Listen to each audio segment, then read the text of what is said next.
Magandang araw po sa inyo mga kaibigan. At ayan na po, nakikita nyo naman po kung gaano po kaganda yung mga tanim ko na yan, mga kaibigan. Wow. Siyempre, akin na pong pinitas yan. Baka maapitas pa ng ibang tao yan. Heto na po ang mga alugbati na aking kakainin na naman para malusog ang ating katawan. Medyo payat siya. Kulang na sa vitamins, kaya kailangan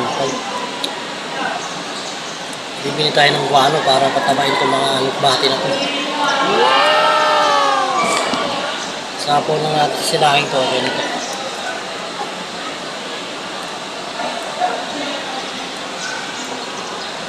Alugbati.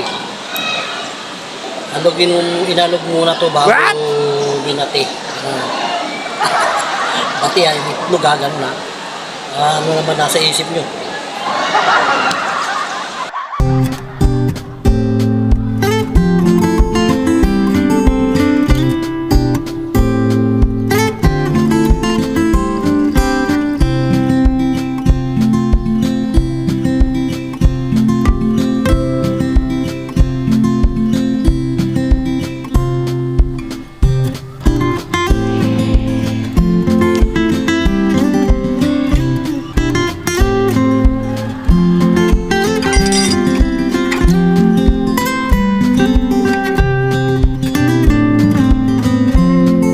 Salamat po sa inyong panonood.